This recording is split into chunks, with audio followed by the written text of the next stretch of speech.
came right before it started. But everybody, welcome again to the N3C Community Forum.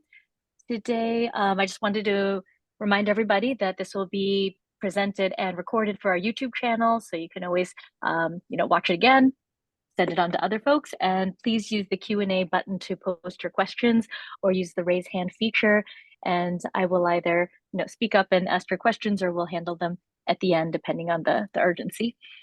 And for the N3C Data Enclave updates, we are up to 22.1 million people in the enclave with 8.7 million cases of COVID. And for the upcoming presentations in April, we'll talk about the CR Cancer Registry.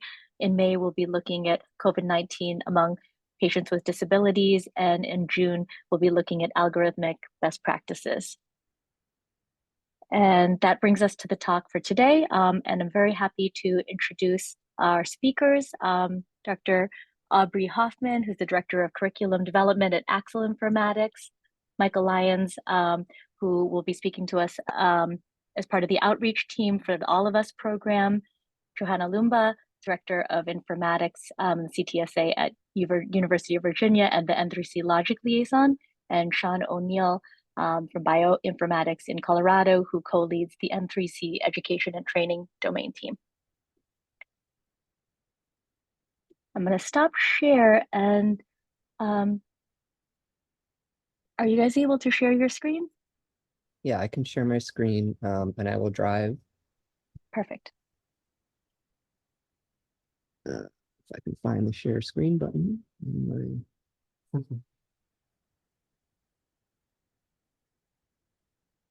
Oh, here we go.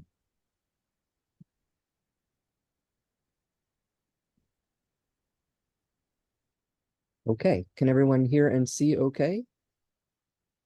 All right, yes, well, I think we should turn it over to Aubri, who is our Master of Ceremonies today for this particular section. Thank you, Shawn. It's a pleasure to be here, and it's a pleasure to meet everyone. My name is Aubri Hoffman. I am the Director of Curriculum Development at Axle Informatics and Educational Lead at NCATS. And it's my pleasure to introduce the speakers today. From All of Us, we have Michael Lyons as a Scientific Project Manager for Vanderbilt University Medical Center. And as she said, the member of the outreach team for the All of Us program's Data Research Center. He received his PhD in microbiology and immunology from Stanford University, and is interested in applying his scientific background and knowledge in a translational setting that will benefit patients directly.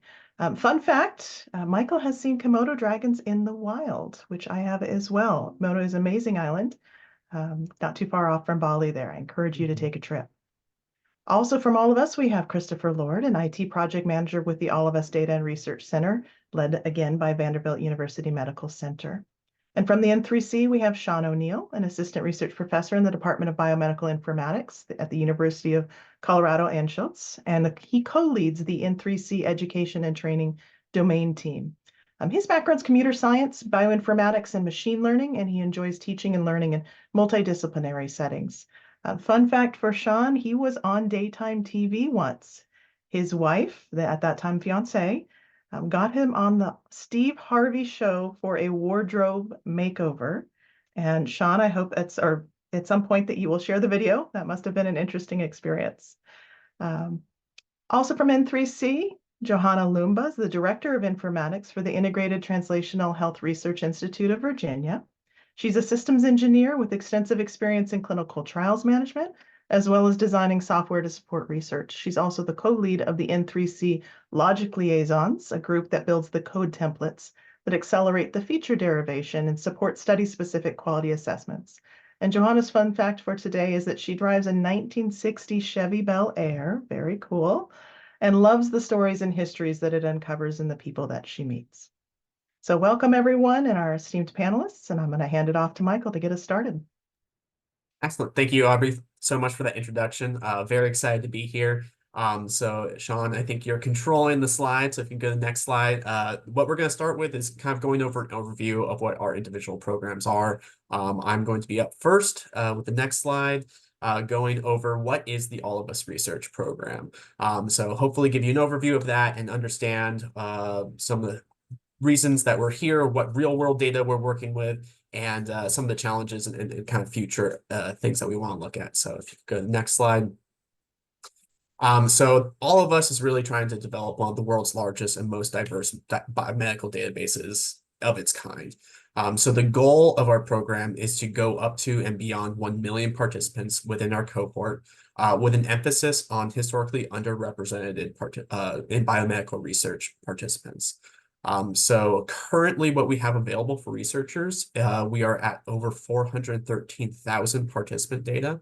And 75% of those participants have from communities underrepresented in biomedical research. So there's things such as racial ethnic minority groups, social economic status, education, and we'll have a detailed slide of that breakdown in the future. But we also are really proud that 45% of our participants are from racial and ethnic minority groups. So this is really making a database that's so different than a lot of these other large databases that are kind of combining electronic health record data, genomic data, and we're making something new that's useful for them.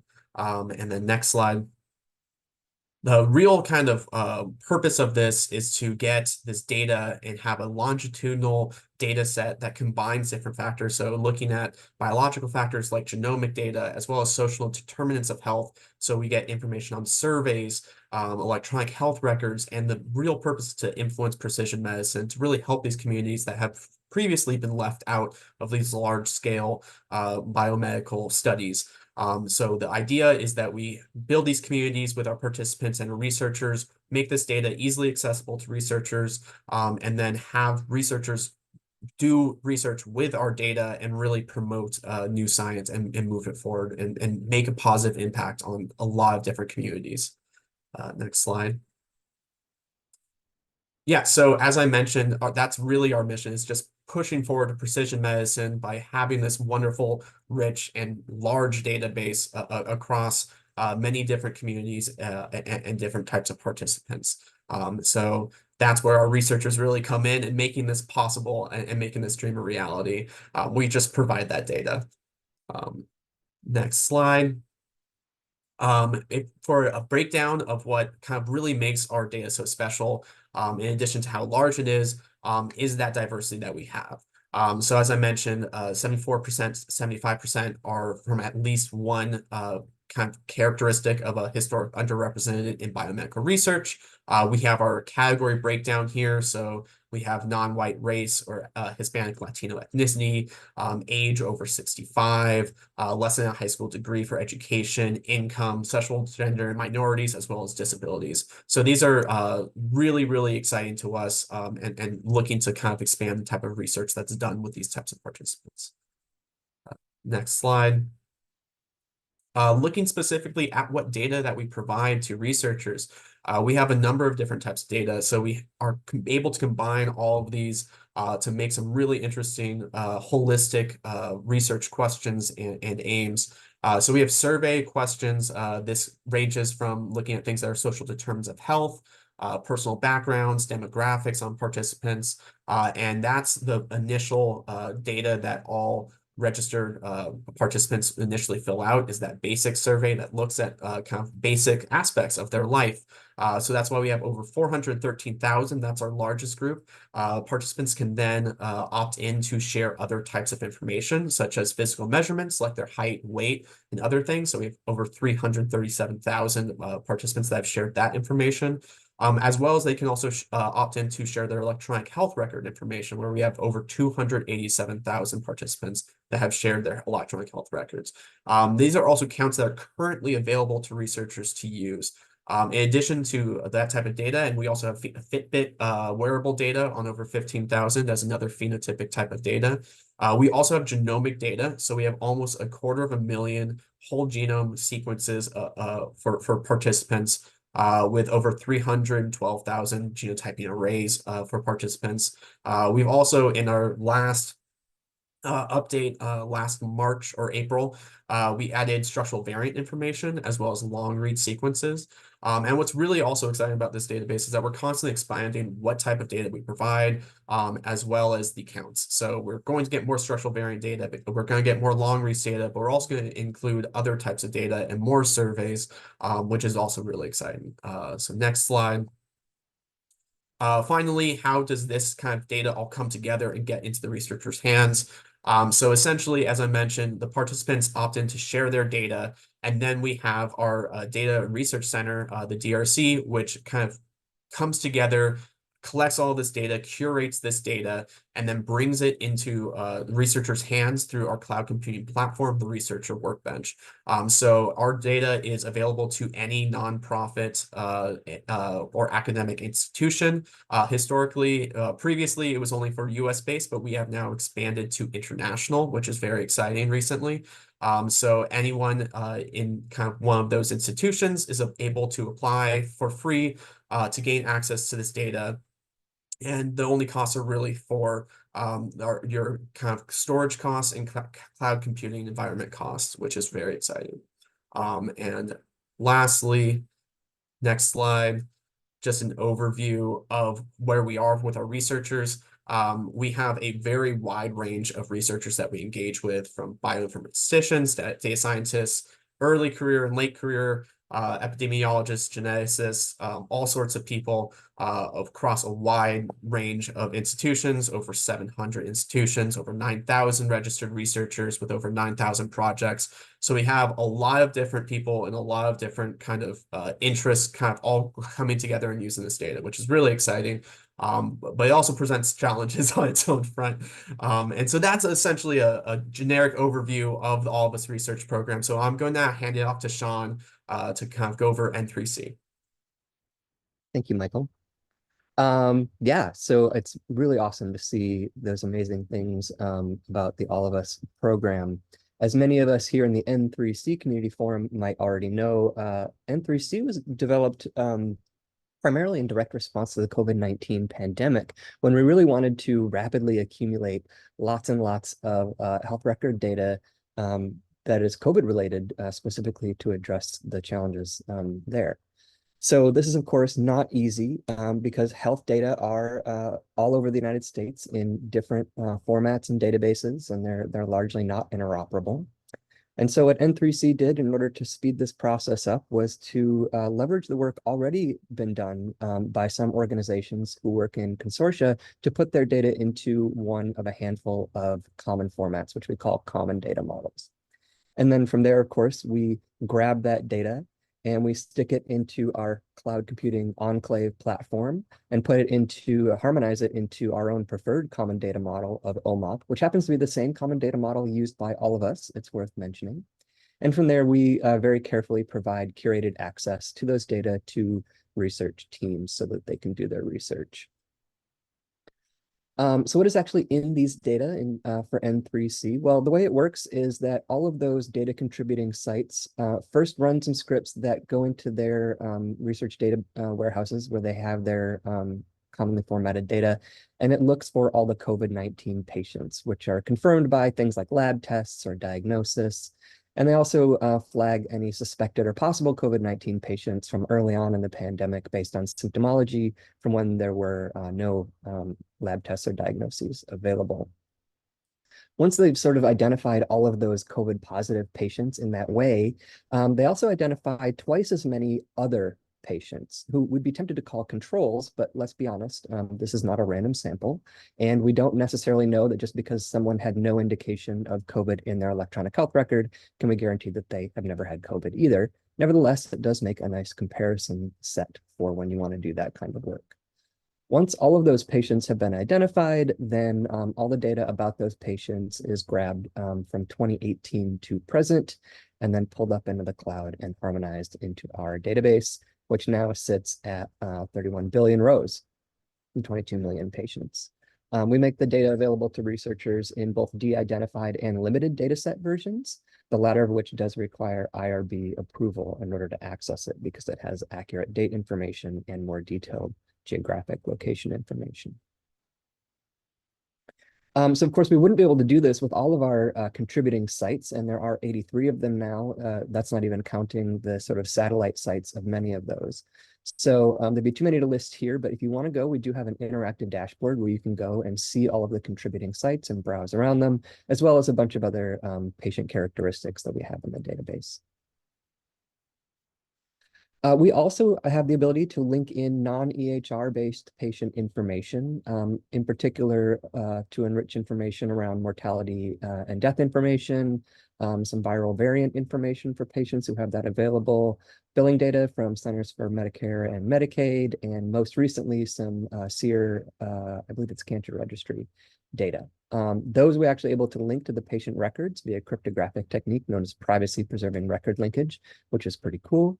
And you can read more all about that at the PPRL website there at the bottom. And then finally, in addition to those patient-derived data sets, we have a variety of other data that is available. These are public data sets that you might want to link for doing research from the US Census, FDA, EPA, USDA, and so forth.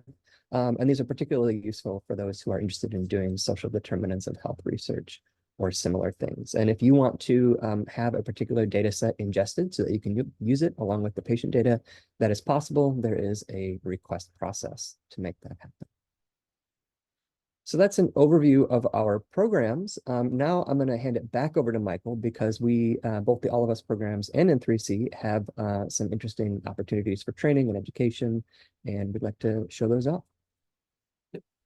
Thank you, Shawn. Yeah, if you can go to the next slide. As Shawn mentioned, both of our programs have a lot of different things that we're working on in terms of training and education, and we both are going to highlight what those are. A lot of it is very similar. We kind of have similar paths, but we also have some unique different takes. So I want to go over specifically what All of Us does provide and what we're currently working on and doing. So Shawn, if you could go to the next slide. Really the first stop shop for training and educational resources that we provide, it lives on the User Support Hub. So on the User Support Hub, this is a website that is available to everyone, not just registered researchers. You can go here and find all sorts of information on how to engage with our data, how to kind of troubleshoot different things, how to work with kind of carry out different aspects such as setting up billing accounts. And we have three main different ways of kind of engaging with this type of information. So if you could go to the next slide. A large chunk of this information is through educational articles. So these articles are written by both kind of scientific experts, demo teams, as well as our support staff to give an overview for anyone coming in, essentially kind of readmes on how to carry out specific functions or provide background information, introductory resources, such as the one highlighted here, which is Introduction to the All of Us Researcher Workbench. So this would essentially be an article that goes over, this is our cloud computing platform, this is how you can use it, this is how you engage with data. And we also have videos as well. So a lot of these videos are our own data scientists or our support team going over different aspects or from office hours that we have on our event calendar. So these are kind of longer videos that go over how to perform different functions, such as our onboarding tutorial video, or recordings of office hours and hour-long office hours, going over different tasks and how to work with specific data types. Finally, also on our Support Hub, we have our event calendar, and this hosts our different live events that we have. This includes office hours, as I mentioned, as well as other training opportunities that we have from different hosts, which I'll kind of touch on a little bit later. But if you want kind of a live touch, we do provide an event calendar for researchers to know how to actually kind of see us and get to know us a little bit more. So if you go next slide.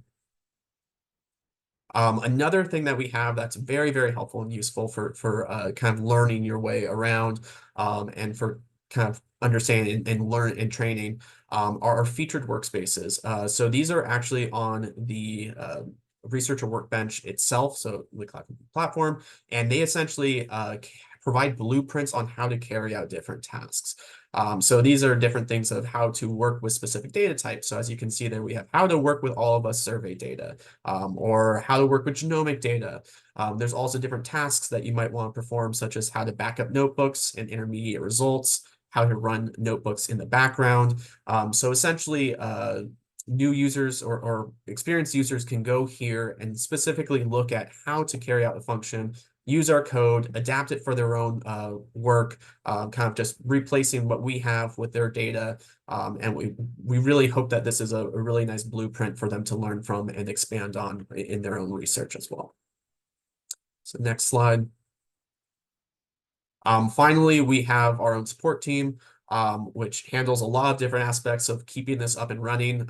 Chris Lord, who's here with me, is kind of our fearless leader, and helps really keep everything going.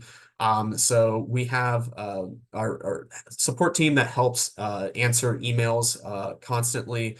So this is anything that could come in. So this is resolving technical issues, asking about what we have available, giving us feedback. Just in last year in 2023, we answered over 8,000 tickets. So we get a large amount of tickets continuously over a wide range of things. And then additionally, our support team also sets up and hosts the office hours and new user orientations. So these office hours we hold every Tuesday for registered users. These are 1 hour long office hours, and the Tuesday office hours tend to be open forum. So anyone that has a question can come in. Since it's only registered users, they're allowed to share their screens and specifically go through any issues that they're having or questions that they have. On Fridays, we have every other Friday office hours, which is also a 1 hour long office hours. But normally they have a theme to them, and they're also open to the public. So anyone can join these Friday office hours, and the themes tend to be either highlighting new things that have just come out. So whenever we have a data release, we tend to have an office hour dedicated on this is how you work with this type of data, or this is how this is what we're now offering. And we also have different things kind of that pop up at different times throughout the year that are really helpful. So if you're interested in working with EHR data specifically, we'll have an office hours that's highlighting that. Additionally, we also have a monthly new user orientation as one of these Friday office hours to really help kind of get new researchers in and going. That's an overview of how to work with data in general. Next slide. In addition to just that's our internal kind of VUMC DRC group that's running all of that. The All of Us research program is really a collaboration of a large number of partners across the consortium. And we're just in kind of portion of that in the bottom middle, the DRC. And we also have a number of different institutes that engage in training as well. So that all have kind of their own kind of goals and identities. So if you go to the next slide, we have 11 different training partners in addition to our kind of main DRC staff. And to kind of highlight 2 of them and how they are different, and they all focus on different things. One would be the Research Triangle Institute, or RTI, as well as the Baylor College of Medicine. And RTI focuses on phenotypic data training and healthcare disparity. They also emphasize on creating resources for underrepresented and biomedical researchers. So really kind of engaging a specific type of group and specific groups of researchers. While on the other hand, Baylor doesn't do a lot of the phenotypic stuff, and they really focus on genomic training and have different kind of programs for research scholars. So they really tackle it in different ways and focus on different things. And it really kind of helps expand what we're able to do also by engaging with these different partners too, which is very helpful. And with that, I'm going to hand it off to Shawn to go over what N3C is able to do. Thanks. Wonderful, Michael. So our similarity to the support hub in All of Us would be the training portal, which is available inside of the Enclave. This is an index of a variety of training modules where each module links to a number of resources, such as documents or articles or videos or example analyses. And the topics covered here are quite broad, ranging from everything including policies and N3C procedures, understanding the data and the data models, as well as tools and techniques for working with the data. Many of these are developed by N3C core staff, but we also accept contributions from the community. We think that there might be some sort of a training module that needs to be developed and offered. And a few of them also just link to some of our favorite external resources, like tutorials that have been developed by Odyssey or others. We also have what's known as the Community Notes application. This is a wiki-like application where anyone can stop in and generate an article with some tips and tricks or a sample of code or whatever it may be, and these can be tagged and searchable and linked to other Enclave resources like training modules or knowledge objects or other resources like that. Next, I'm going to hand it off to Johanna, who's going to talk about the other things we have available in this space. Okay, great. Thanks, Shawn. So the Guide to N3C, it's a publicly available open access compilation of a bunch of useful N3C information. And it was developed through a very open and iterative process that was led by a diverse editorial team. If you look at that welcome page and scroll down, you'll see that team, as well as all of the authors who've contributed. And many of those are members of our education and training domain team, or leaders of our other domain teams, like applicable data methods and standards and machine learning, and etc. Our domain teams are open to anyone who wants to join. And so we really have people from all around the country participating in the writing of this. And it's been really nice and helpful to learn from one another as we try to make a very cohesive set of instructions. I should mention some of the other authors are people who really support the core machinery in the Enclave, like the data harmonization pipeline and some of the main tools that are available for use. So there's lots of links to other relevant training resources in there, but this kind of topical organization, even creating the organization, was a good exercise for those of us on the editorial committee to kind of do an inventory of what do we have out there, and then write, some text as a group that pulls that all together, right? And gives a researcher a very high level understanding of the process that they are about to undertake or that they're in the middle of, depending on when they find this resource, and all of the available tools that fit into that. So, there's a lot of information and noise in the world right now. And so to have just something that is a little bit more linear and organized in this fashion, I have found helpful for myself as well as for teaching others. So you'll see on the right some of the topics there. We have things that are really specific to N3C, like some specific tools we have, or the governance or data lifecycle in N3C. But it's also, there are some more general topics that you'll see there, like information about OMOP, which is used in many other environments like all of us, and some discussion around team sciences and other good practices for real world data research. Let me go to the next slide. And we also have a lot of knowledge sharing in the community, and we really need to mention that in this talk because it's such an important part of how people learn. And again, we're always relying on everyone in the community to become a teacher in order for us to really be maximizing our learning, filling in our blind spots, evolving the field together. And that's not just through manuscripts and publications. So anyone in the community can contribute code templates or derive data frames to the knowledge store, and they can provide the readmes and documentation to explain that so that people can reuse it or modify it. There is one cohesive kind of cadre of templates that's been developed by the logic liaisons. And that just was developed because we saw there was a lot of duplicative code being written in the community, and that there were a lot of repetition and a lot of hard work in just kind of the main data pipeline.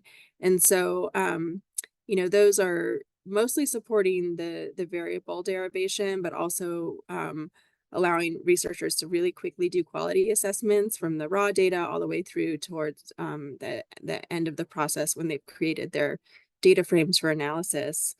And the code for those has been extensively peer reviewed and is regularly maintained and updated based on community feedback, or they want like additional kind of features that they can easily modify, or our understanding of COVID evolves and we add more things, or the long COVID code appears, things like that. And we provide some extensive documentation. So all of, everyone can add peer reviews for the templates that they share. Everyone can provide all the documentation, but it's nice to have a set of templates where we're really kind of focusing some energy as a community to make sure that there's a kind of a core set that interoperates and is well documented. And so similarly, we have the concept set browser, because we all know that making these kinds of groupers for real world data can take a lot of time and work. And the browser is really just like the interface through which people add concept sets to the concept set members table, if you're familiar with that with OMOP. But by adding it this way, we ensure that essential metadata is collected. So we know who made this and who reviewed it, what was the intention or the provenance of this, right? What are the known limitations or the design specificity and sensitivity of this concept set? So that's really helpful, because if you just see the name of something, you don't always know what kind of decisions went into curating that set of concept IDs.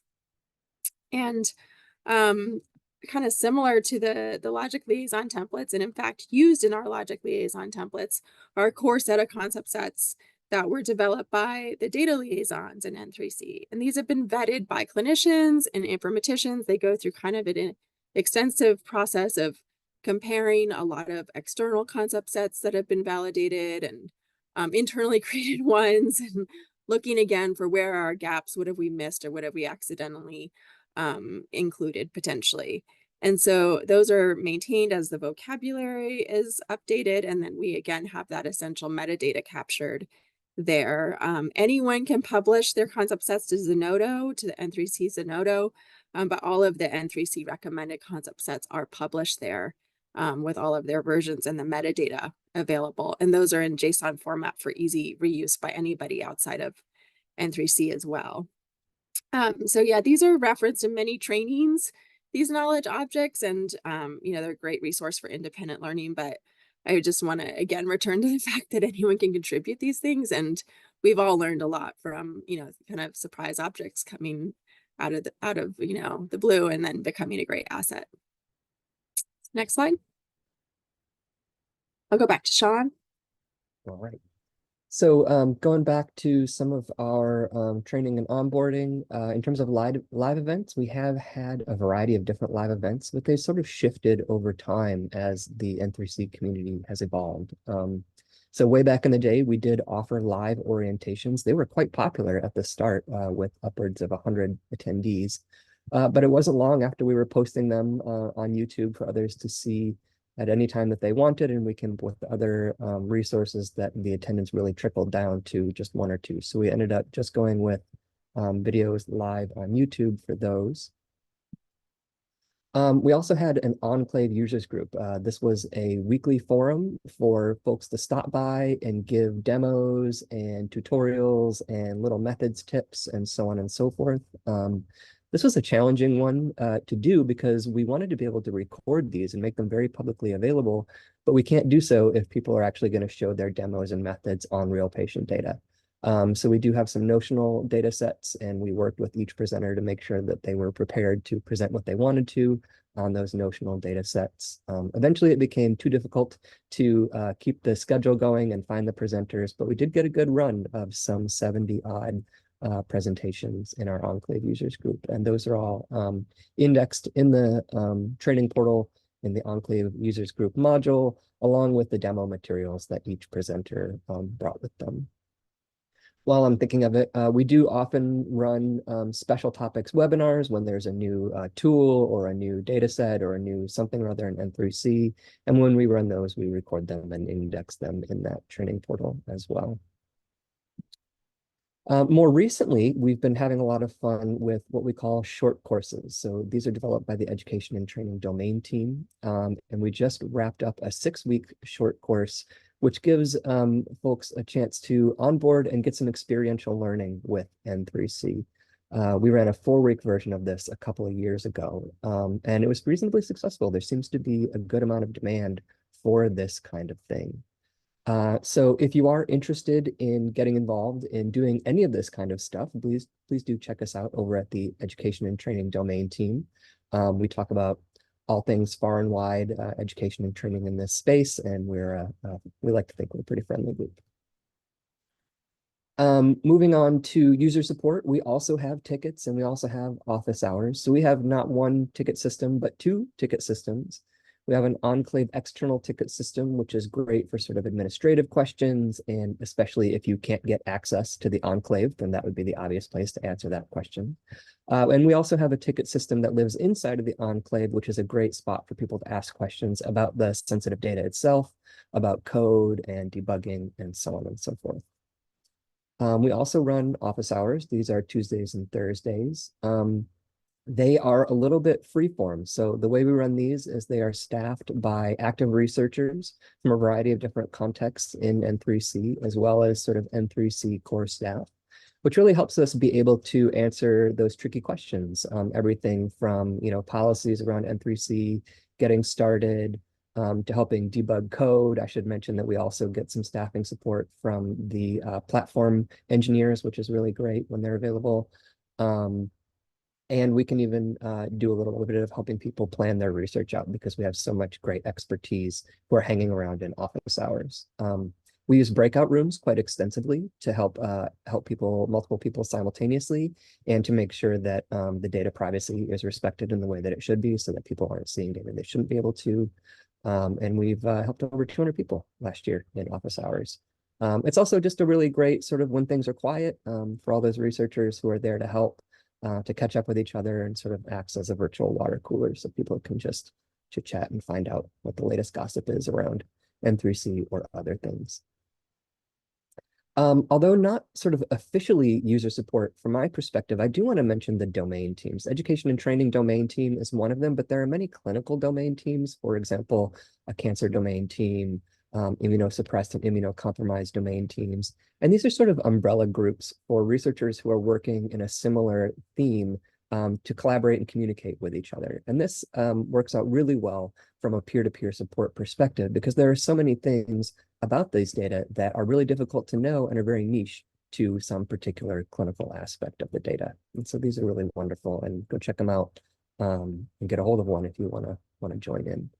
Last but not least, we are active Slack members. So we have a variety of different Slack channels that are related to N3C and the CD2H Slack. And that's another really great place to go and sort of ask a question that gets seen by hundreds of people, and the answer gets seen by hundreds of people as well. So it's a great way to sort of share tips and tricks and build community. All right, so that is what we've got going on for active training and support. I'm going to hand it back to Michael to talk about some of the challenges and hurdles that all of us has had to overcome in doing this, and we'll find that we have many similar ones as well.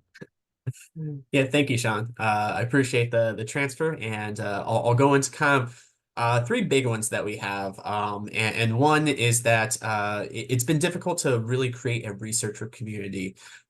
This is definitely something that we want more of going forward. And I think that we can actually learn a lot from N3C of how to kind of really have researchers engaging with each other more and sharing their resources more. We have kind of one thing kind of in the line coming up is for researchers to be able to share their workspaces with all the other researchers. Currently, the only projects and workspaces that are available to all users are featured workspaces, which are featured by the program and have been made by the program and are specific kind of hosted demo teams. And kind of being able to kind of share that data and share what they've done, share their own code, I think will be really helpful and help hopefully build that community that we're looking to do. But that is definitely something that's been a big challenge for us.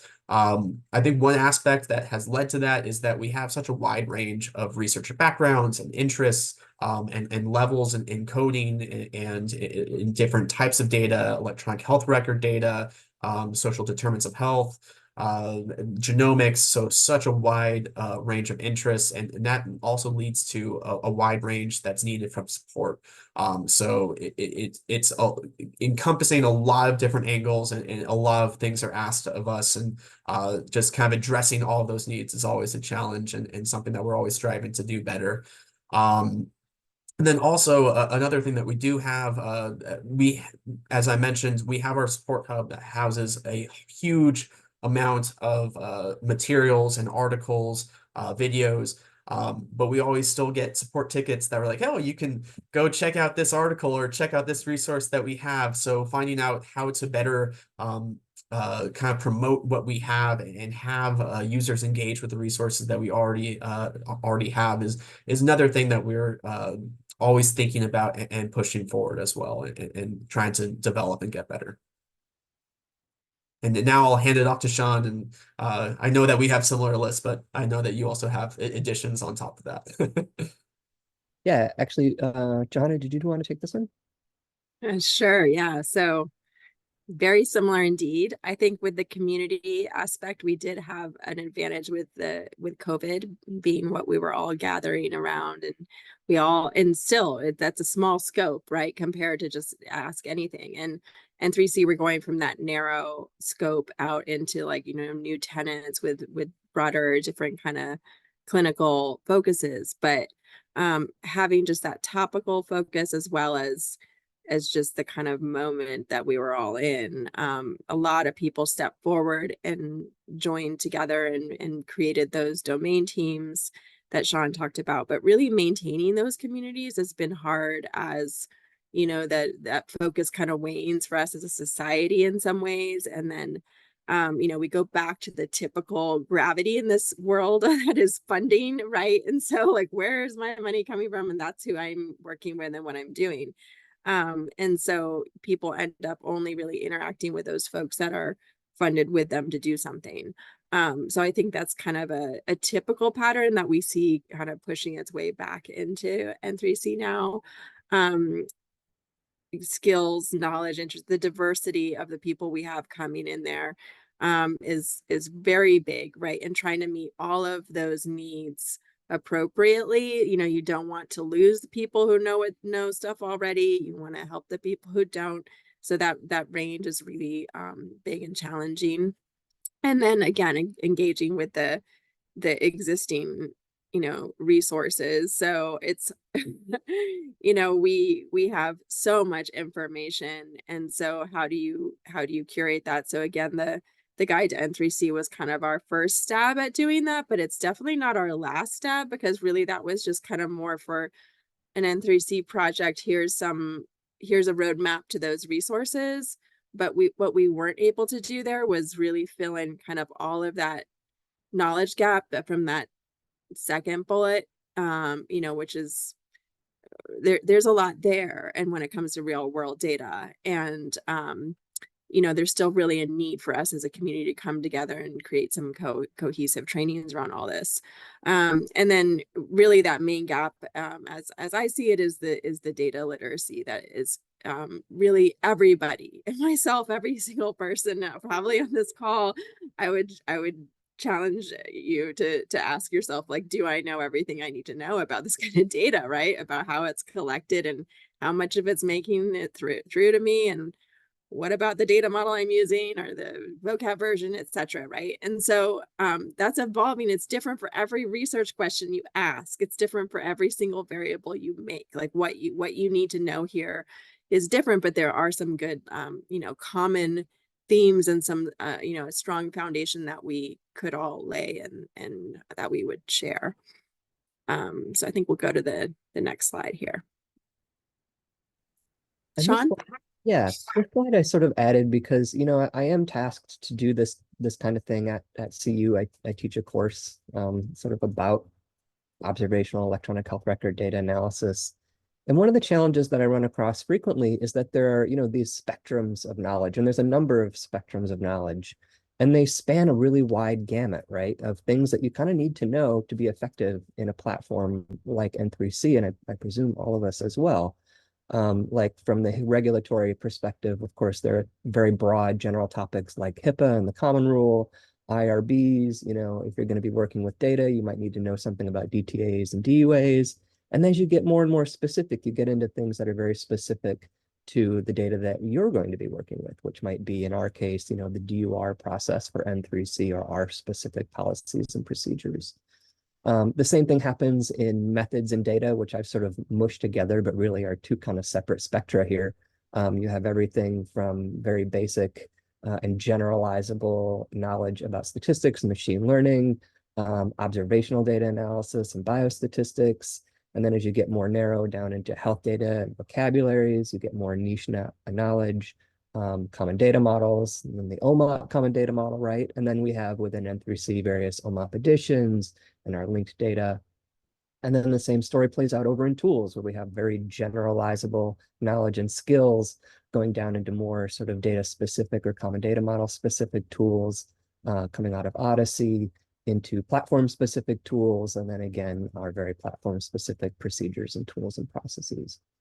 And so the challenging thing, of course, is to find out where your audience lives on all of these different spectra and try and fill out their knowledge, both upward, which is important because you need to know something about, SQL or Python or whatever it may be, or biostatistics, but you also need to know the very specific things as well in order to be sort of hands-on and facile with the data.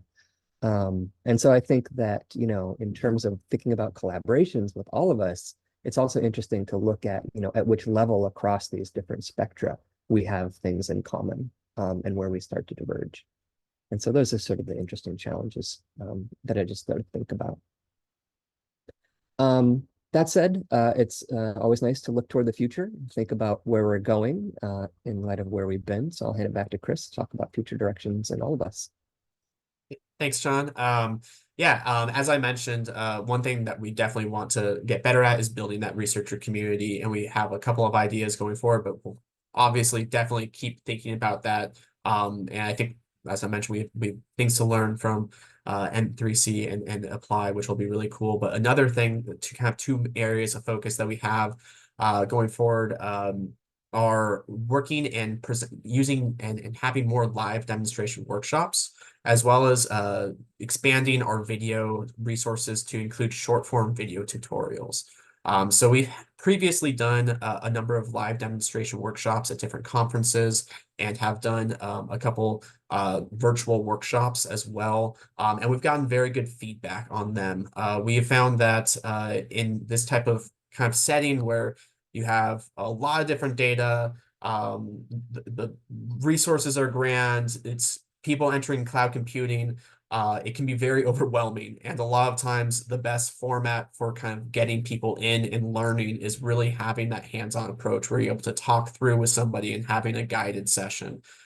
So we really want to have more of those and focus on engaging with specific data types, learning how to kind of engage with a data type, having that be the focal point of kind of the presentation, but then have this also be a combination of lectures and small group activities to kind of get people familiar with each other and really learn in a hands-on setting.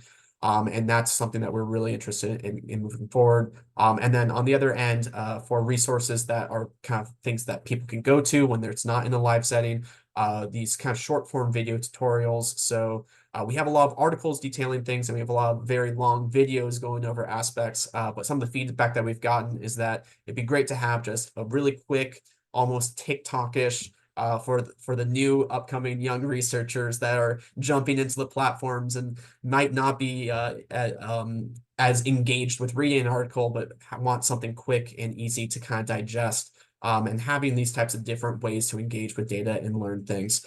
So kind of bringing that forward as well is another thing that we're working on kind of expanding to do. Thank you, Michael. Great. The future directions for N3C, we have a couple listed out here. It's always evolving and unfolding for us, but we will continue the existing services and the guide to N3C. We're continuing to make some enhancements, and we're also going to label sections that are relevant to all research doing EHR data. And we might do some kind of restructuring while we're in the process of that, because we really do want people to be able to understand the commonalities, like even as they're working through this learning this as a specific environment with specific tools to understand those points of connection to other real world data research, instead of thinking that it's all unique to N3C, which is often the perception that we see in people. And so also the second bullet here is the education tenet. So this is just starting to happen now. It went live with some beta pilot users, but we're still working out the kinks with some of the onboarding and adding it to dashboards and things. So we do have a number of different synthetic data types available, and I'm going to leave details about that to a future presentation because we're still low on time. But that is coming, really unfolding right now. And then of course, there's some planned work here with NCATS and real world data education and training in terms of participating in our community needs assessment. This is kind of a very beginning of that discussion in some ways, and we'll also have discussions at AMIA Informatics Summit, and then following the AXE meeting. And as the N3C kind of core team, and folks who've worked in this education space, we want to contribute experts to that and content and anything that would be useful along the way. So that's kind of it for us. Aubri? Wonderful. Thank you, everyone. I am delighted to hear both the overview and the summary of the different databases as they currently are. That's a great update, as well as to hear the just vast plethora of educational resources that are available. I would welcome anyone who has a question. Please add it into the Q&A and we'll take a look at those. At the moment, I see one from Anita. And can we unmute Anita? Is that possible? If not, I can read it off.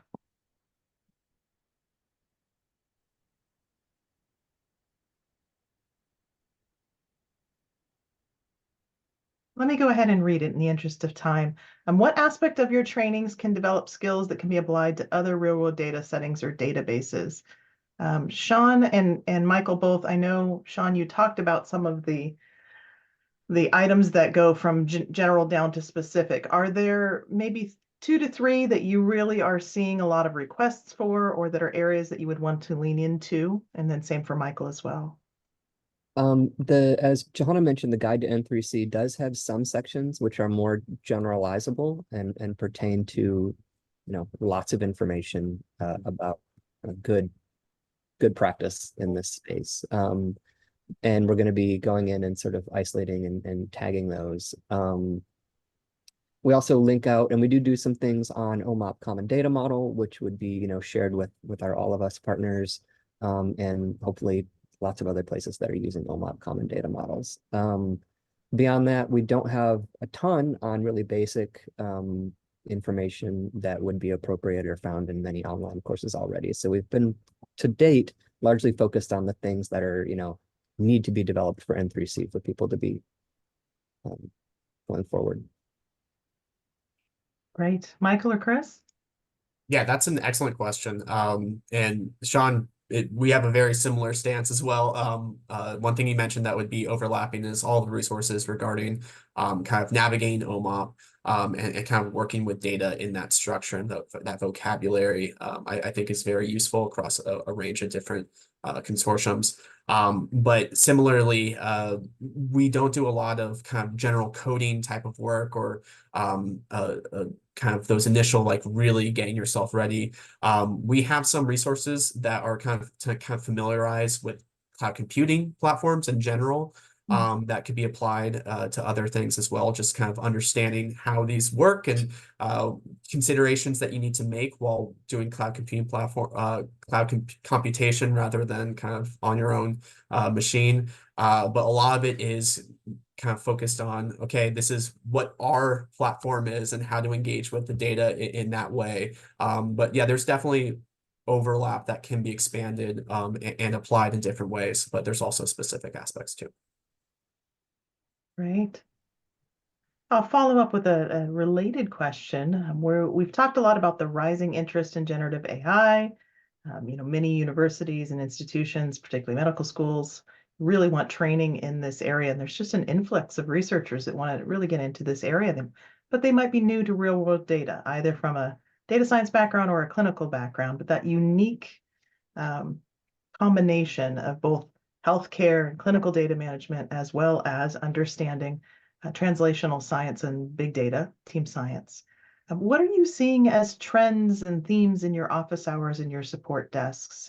Are there any either trends in terms of the people that are coming and the groups that are coming for training, or trends and themes in terms of the topics and skills that people are asking for? Michael, I'm going to start with you this time. Yeah, that's a really good question. We see different trends that will pop up when we have different data releases, I feel like at different times.